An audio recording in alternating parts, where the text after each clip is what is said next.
वकील साहब जय भीम नवोदय। रिपब्लिकन समाज पार्टी मानसिफ के पुराने साथियों ने बनाई है और इसका उत्तरदायित्व मुझे एज प्रेसिडेंट दिया है। मुझे सभी का सहयोग चाहिए।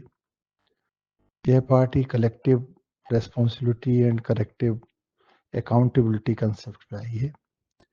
यहाँ कोई भी उत्तराधिकारी जैसा कार्यक्रम नहीं है, कोई भी सुप्रीमो जैसा कार्यक्रम नहीं है, कोई भी हाई कमांड जैसा प्रयोजन नहीं है। यहाँ सभी साथी बैठकर कमेटियों में डिसीजन लेते हैं और काम करते हैं। यहाँ कोई पैसे का लेन देन बिना रसीद के नहीं होता है और कभी टिकट पर देने लेने पर पैसे नहीं लिए जाते हैं। 100% Baba Saheb doctor B.R. Ambedkar and Manyavar Kanshiram Saheb के कंसेप्ट पर, उनकी विचारधारा पर, उनके मूवमेंट पर, आंदोलन पर ये पार्टी काम कर रही है। इस समय दिल्ली असेंबली इलेक्शंस नियर हैं, तो हम लोगों ने वहाँ काम चालू किया है और लगभग 20 कॉन्स्टिट्यूएंसीज जिसमें से 12 रिजर्व हैं पर काम कर रहे हैं। यहाँ पर जो अग्रणी भूमिका निभा रहे हैं वो बाबा साहब के मूवमेंट को अच्छी तरह समझते हैं और पिछले मोर देन 4 डिकेड्स 4 दशकों से ज़्यादा वो कार्य करते रहे और साथ ही साथ बुद्ध धर्म का उनको लगभग पूरा ज्ञान है। मानवर कांसीराम साहब के जीवन काल में सहयोगी रहे। बांसिफ 1978 में बनी थी। मैंने व्यक्तिगत रूप से पहला सम्मेलन नागपुर में ज्वाइन किया था। उसके बाद DS4 बना 81 में। उसके बाद BSP 84 में 14 अप्रैल को बनी। मैं व्यक्तिगत रूप से मावलंकर हॉल में उन 35-36 लोगों में से एक था। उसके बाद हम मानवर कांसीराम साहब के साथ कार्य करते रहे। बहन मायावती जी चीफ मिनिस्टर 4 बार बनी और 2007 से 12 के पीरियड में आपने देखा होगा पब्लिक कॉन्टैक्ट खत्म कर दिए गए। जो अभियान चला करते थे लगभग 18-20 मानवर साहब के, वो सारे ठप हो गए। कैडर कैंप लगते थे वो ठप हो गए। कोऑर्डिनेशन कमेटीज हुआ करती थी वो सब बराबर हो गई। और पिछले 15 साल से PSP के किसी भी पदाधिकारी ने इलेक्शन नहीं लड़ा है और जो टिकट दिए जाते हैं उनका पर्पज क्या होता है मैं समझ नहीं पा रहा हूँ। इलेक्शन न लड़ना और राजनीति करना मेरे समझ से परे है और इस समय पार्लियामेंट में 0 प्रतिनिधित्व है। यूपी स्टेट असेंबली में भी 0 है। एक MLA है, वो अपने बलबूते पाया है। BSP का योगदान वो है नहीं मानता और हम भी नहीं मानते। इसके अलावा हर जगह जो वोट हमारा 23% हुआ करता था आज 3% हो गया है। पिछले बाई इलेक्शन में हर जगह 9 की 9 सीटों पर इलेक्शन लड़ा गया और सब जगह पार्टी की जमानत जब्त हुई। इस खेद को देखते हुए, इस परेशानी को देखते हुए रिपब्लिकन समाज पार्टी का उदय हुआ। उसमें हम लोग कार्यरत हैं और हमें आपके सहयोग की आवश्यकता है। मुझे विश्वास है कि आप जरूर सहयोग देंगे। आपकी विचारधारा से हम लोग परिचित हैं। उस विचारधारा के साथ ही हम काम करना चाहते हैं। मैं सन 1980 का लॉ ग्रेजुएट हूँ। उसके बाद मैंने LLM और PhD लॉ में किया, MA हिस्ट्री में किया और MA साइकोलॉजी का मेरा फाइनल ईयर है। मेरी उम्र लगभग 70 साल है। मैं कोई भी एम्बिशन नहीं रखता हूँ, लेकिन एक ही एम्बिशन है कि मेरा समाज जो बाबा साहब के मिशन का एक अंग है, एक डिग्निटी के साथ जिए, सम्मान के साथ जिए। वो तब संभव होगा जब हम पॉलिटिकली मजबूत होंगे। पार्लियामेंट में एक पॉलिटिकल बैलेंस होगा। इस समय टोटल डिसबैलेंस है। ऐसी डिसबैलेंस की लड़ाई को लड़ने के लिए हम आगे आए हैं। हमें विश्वास है कि आपका सहयोग मिलेगा। ये सूक्ष्म परिचय है हमारी पार्टी का और ये हमारी सभी की पार्टी है और मुझे आशा है आप इसे स्वीकार करेंगे। Thank you. जय भीम, नमो बुद्धाय। डॉक्टर साहब, आपका परिचय सुनने के बाद हमारी चिंता और बढ़ गई है। जैसा कि आपने अपना परिचय दिया है कि आप वाम सेप के कार्यकर्ता रहे, माननीय काशीराम जी के सहयोगी बने। वाम सेप के अंतर्गत माननीय काशीराम जी के बहुत से सहयोगी रहे। अगर सभी सहयोगी अपनी अपनी पार्टी खड़ी कर लेंगे तो संगठनात्मक रूप से हम पॉलिटिक्स में आगे नहीं बढ़ पाएंगे, शासन सत्ता में अपना प्रभुत्व नहीं जमा सकेंगे। वर्तमान में जो चिरपरिचित पार्टियां हैं जिन्होंने कुछ राजनीतिक मुकाम हासिल किया है, जिसमें एक पार्टी बहुजन समाज पार्टी है, दूसरी पार्टी आजाद समाज पार्टी है। मैं पहले जानना चाहूंगा इन दोनों पार्टियों से आपको क्या शिकायत है। शिकायत मुझे भी है, वो एक अलग विषय है। वर्तमान समय में दिल्ली के लिए मेरी नजर में जो पार्टी समझ में आती है वह पार्टी आम आदमी पार्टी है, जो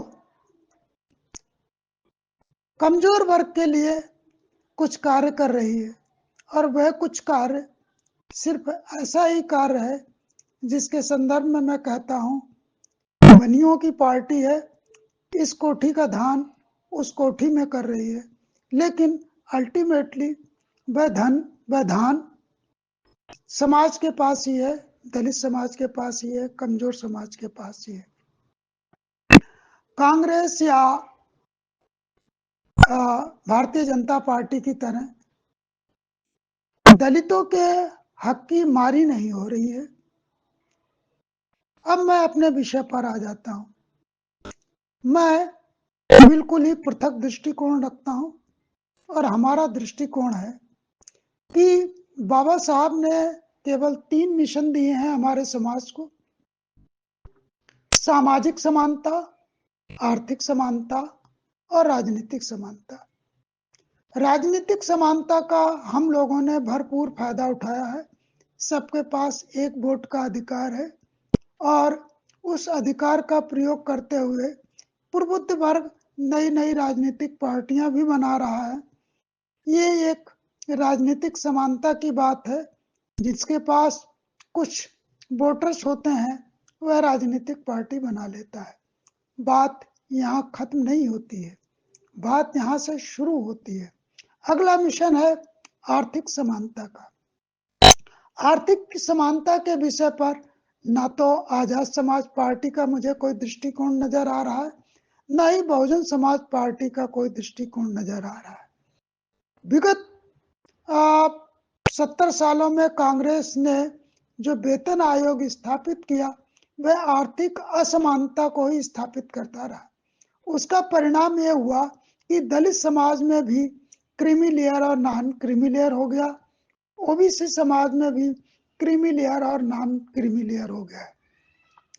ऐसी दशा में जो क्रीमी लेयर हैं, जिनके पास आज कुछ धन आ गया है, वह राजनीतिक पार्टियां बना रहे हैं, लेकिन सामाजिक स्तर पर तो कोई कार्य करते हुए दिखाई नहीं देता है। दूसरी चीज, आपकी पार्टी का आर्थिक समानता के संबंध में क्या दृष्टिकोण है? क्या आप ऐसा पसंद करेंगे यदि आप सांसद हो जाते हैं तो क्या आप अपने चपरासी के बराबर वेतन लेना पसंद करेंगे, या आपके पार्टी के अन्य लोग चपरासी के वेतन के बराबर वेतन लेना पसंद करेंगे? मूल वेतन तो व्यक्ति होने के कारण, मनुष्य होने के कारण ही मिलना चाहिए, उससे कम किसी को नहीं मिलना चाहिए और सबको बराबर बराबर मिलना चाहिए।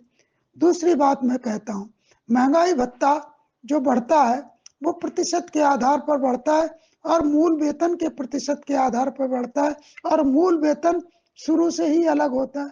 कभी बाजार में आपने महंगाई इस तरह से बढ़ती हुई देखी कि अधिकारी जाएगा तो आलू जो है 55 रुपए किलो मिलेगा और चपरासी जाएगा उसको आलू 45 रुपए किलो मिलेगा। जो मूलभूत आवश्यकता है उस पर महंगाई बराबर से असर कर रही, लेकिन मूल वेतन में डिफरेंस, ये कांग्रेस की दोगली नीति थी जिसने आर्थिक असमानता को बनाए रखा। भारतीय जनता पार्टी की बात करूं तो भारतीय जनता पार्टी तो दलित समाज की, कमजोर वर्ग समाज की स्थिति को और भी खराब कर देना चाहती है, इसलिए उसने हर क्षेत्र में निजीकरण को तेजी से लागू कर दिया है और उसका परिणाम यह है कि एक हायर क्लास और एक लोअर क्लास समाज दो भाग में डिवाइड हो गया है। ऐसी दशा में मैं आपसे जो अपेक्षा करता हूं वो ये अपेक्षा करता हूं कि जब तक आप आर्थिक समानता के विषय पर पार्टी की रणनीति को स्पष्ट रूप से हमारे समक्ष नहीं रखते, तब तक हम आपका कोई भी सहयोग कर पाने में सक्षम नहीं है, क्योंकि जो चिर परिचित पार्टियां हैं, आजाद समाज पार्टी हो या बहुजन समाज पार्टी हो, जो दलित समाज की चिर परिचित पार्टियां हैं, कोई भी इस विषय पर बात करने को तैयार नहीं है। इसलिए अगर आपने मुझे मैसेज भेजा है तो मैं चाहूंगा आप आर्थिक समानता के विषय पर अपना दृष्टिकोण स्पष्ट करें। इसी के साथ मैं अपनी बात समाप्त करता हूं। सबका मंगल हो, सबका कल्याण हो।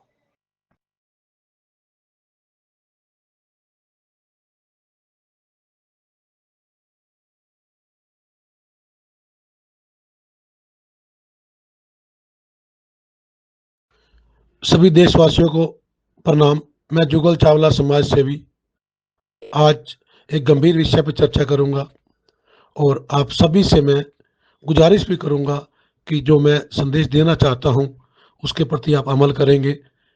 एक जो समाज के अंदर आज भयंकर बीमारी फैलती जा रही है, लेट मैरिज की, देर शादी करना। हमारे बीच में जो एक आम सहमति सी बन गई है कि बच्चे लेट मैरिज करते हैं जी, कोई जल्दी शादी नहीं करता जी। और हम, ये किसका कसूर है? ये हमारा ही कसूर है, हम पेरेंट्स का, हम गार्जियन का कसूर है।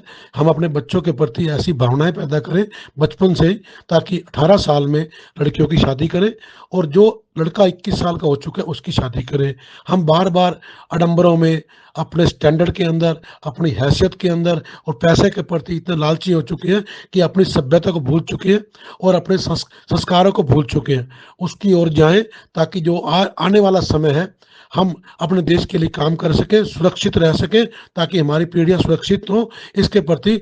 और क्योंकि सरकार ने हमारे को एक कानून में अधिकार दिया है, 18 साल में शादी कर सकते हो लड़की की आप, और लड़के की शादी 21 साल में कर सकते हो। कृपया करके इस बात पे अमल किया जाए और मेरी आप सभी से हाथ जोड़कर विनती है, इसको काम को आगे बढ़ाया जाए, इस मैसेज को दूर से दूर फैलाएं ताकि हर हर व्यक्ति के पास ये मैसेज पहुंच सके, हमारी संस्कृति बच सके, समाज बच सके और देश बच सके। जय हिंद, जय भारत।